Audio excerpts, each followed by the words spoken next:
అర్థం చేయకండి. అర్థం కాకపోతే అర్థం నేను చెప్పేస్తాను కనిపిస్తుంది.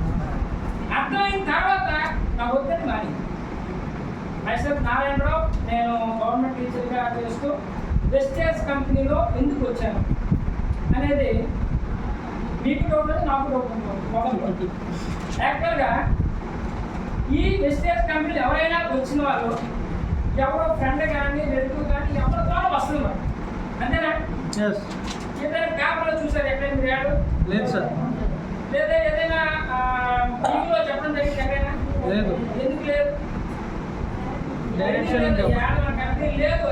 ఏడకి పోయే డబ్బులు ఎవరికి ఇస్తారు? కాబట్టి ఈ రోజు కొత్త వాళ్ళకి 20 సంవత్సరాలు అయితే తెలియదు, ఏడైతే ఎలా తెలుసు కదా. So wastage company mouth to mouth publicity ఒక నుంచి ఒకటి స్ప్రెడ్ అవుతుంది. అయితే నాకు కూడా అలాగే ఆపర్చునిటీ వచ్చింది. మొదలు ఎవరు నమ్మం. మన హ్యూమన్ సైకాలజీ ఏంటంటే ఎవరో చెప్పి నేను నమ్మడమా అని కొందరు, అతనికే తెలిసింది కొందరు, అట్లా ఈ విధంగా నమ్మకపోతే ఇలాగే నాకు కూడా ఎవరో ఫ్రెండ్ వచ్చారు కాబట్టి అతని సంతోషం కోసం వచ్చారు కాబట్టి ఏదో కొన్ని ప్రోడక్ట్ తీసుకోవడం జరిగింది. నాకు బ్యాక్ పెయిన్ ఉండేది. బ్యాక్ పెయిన్ అయితే తెలుసు కదా, పడుకుని నిద్ర వచ్చింది కదా. ఆ ప్రోడక్ట్స్ ఇచ్చేసి వెళ్ళిపోయారు. వెళ్ళిపోయిన తర్వాత 20 days తర్వాత ఫోన్ చేశారు, సార్ ఎలా ఉందని. మీకు ఎవరైనా ఫోన్ చేశారా? మీ డాక్టర్స్కి, డాక్టర్ మీరే కదా, ఏదైనా మన ప్రాబ్లం డాక్టర్కి వెళ్తాం కదా, ఎవరైనా ఫోన్ చేశారు మీకు ఎవరైనా చేశారు కదా? లేదు సార్. ఏం మీరు ఎందుకు చేస్తారు? చెప్పండి. మనమే కొంచెం ఎక్కడెక్కడ మన వాళ్ళు మనం ఫోన్ చేస్తున్నారు, సార్ మీరు వాడర్ ఎలా ఉందని. ఎందుకంటే జెన్యూన్ కంపెనీ.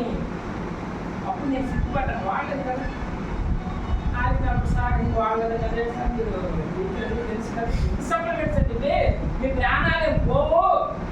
నేను గ్యారెంటీ వాడని ప్రారంభిస్తే 2-3 months తర్వాత వెస్టేజ్లో వాడినటువంటి ఈ ప్రొడక్ట్స్ వాడిన బ్యాక్ పెయిన్, బ్యాక్ చూసుకుంటే కనబడదు ఈరోజు నాకు.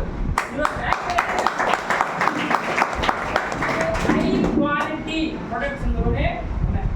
అప్పుడు నాకు అనుకుంటాను దీని కథ ఏమిటి, చేసి కథ ఏమిటి, దీని కథ ఏమిటి అని అప్పుడు మళ్ళీ ఫోన్ చేసి రమ్మని చెప్పాను. అప్పుడు అన్నారు, సార్ ఇందులో మంచి బిజినెస్ ప్లాన్ ఉంది, డబ్బులు ఉన్నాయంటే. ఇంట్లో డబ్బులు ఉన్నాయా? ఎలా సార్? మీరు ఏం లేదు, మీకు నచ్చిన వస్తువులు కొనుక్కుంటే మీకు డబ్బులు వస్తాయి. ఎక్కడ మీకు అంతకుముందు ఎక్కడ డబ్బులు వస్తాయి? మీరు నచ్చిన వస్తువులు కొనుక్కుంటే ఎక్కడ డబ్బులు వచ్చాయా? ఎవరు ఇచ్చారా? మీరు మోరికి కానీ డిమార్ట్ కానీ వెళ్తుంది, ఎవరు ఇచ్చారా? అక్కడ కంపెనీ ఇస్తుంది.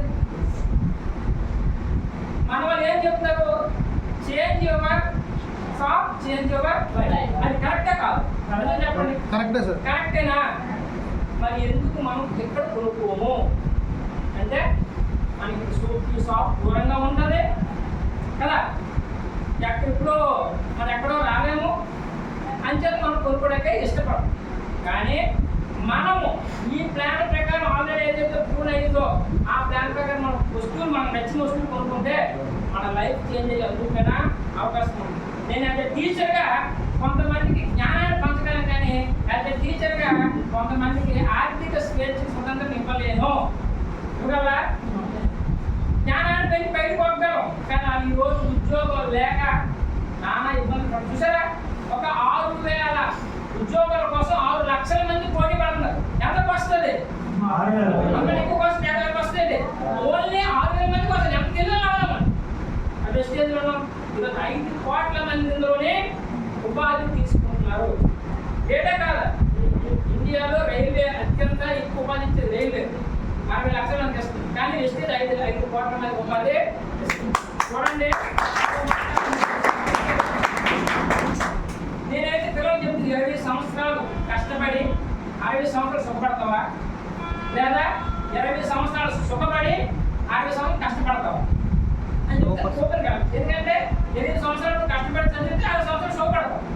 20 సంవత్సరాలు నువ్వు కష్టపడకుండా ఏదో గలదాశాలు చేస్తే 60 సంవత్సరాలు జీవితం అంతా లైఫ్లో కష్టపడతావు. దాని వెస్టేజ్ అని చెప్పి తెలిసిన 3 సంవత్సరాలు కష్టపడి 3 తరాలకి మనకే కాదు, మనం జాయిన్ అవ్వగానే మన నాన్నే అడుగుతున్నారు. ఎందుకో మనకి ఏదైనా అయితే మన ఇంకా మాకు జనరేట్ చేస్తారు, వాళ్ళ పిల్లలు జనరేట్ చేస్తారు.